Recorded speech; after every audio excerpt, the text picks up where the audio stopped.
रेल्वेच्या बॉम्बलास्टमध्ये सगळे निर्दोष आहेत पकडण्यात आलेले लोक, तर मग बॉम्बलास्ट केले कोणी किंवा या 200हून अधिक लोकांच्या मृत्यूला जबाबदार कोण आहे? नेमकं हे केलं कोणी?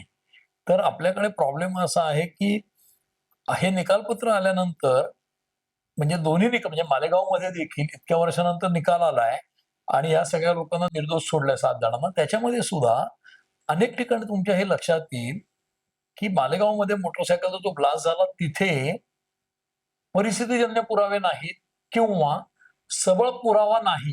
तिथे ब्लास्ट या लोकांनी केला याचा. आणि दोन्ही निकालपत्रांमध्ये म्हणजे एकीकडे मुस्लिम आरोपी आहेत, एकीकडे हिंदू आरोपी आहेत.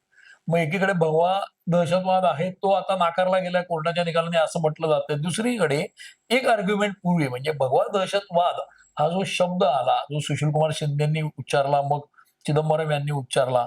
आपण हे लक्षात घेतलं पाहिजे, की जनरली पब्लिक मेमरी शॉर्ट असं आपण म्हणतो किंवा लोकांना पटकन मागचं आठवत नाही म्हणून मुद्दाम मी हे बॅकग्राऊंड सांगतोय, की 2014 पासून नरेंद्र मोदी सरकार राज्यात आहे, देशात आहे आणि राज्यात देखील आधी फडणवीसांचं आलं. मग उद्धव ठाकरे हे स्वतः हिंदुत्ववादीच आहेत. म्हणजे सरकार जरी त्यांचं काँग्रेस आणि राष्ट्रवादीच्या मदतीने असलं तरी.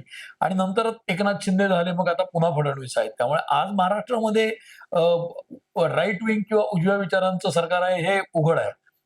पण लोकांना ही कल्पना येणार नाही, की 14च्या आधीची परिस्थिती वेगळी होती. महाराष्ट्रात 15 वर्ष काँग्रेसचं सरकार होतं. देशात वाजपेयींचं सरकार 2004 साली गेल्यानंतर 4 ते 14 मनमोहन सिंगांचं सरकार होतं.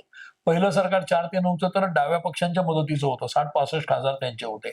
आता ही सगळी पार्श्वभूमी सांगायचं मुख्य कारण असं, की त्यावेळेला एक आर्ग्युमेंट सगळ्या हिंदुत्ववादी संघटनांकडनं किंवा भारतीय जनता पक्षाकडनं केलं जायचं सरकारवर टीका करताना. तुम्ही लक्षात घ्या 15 वर्ष महाराष्ट्रात काँग्रेसचं सरकार आहे.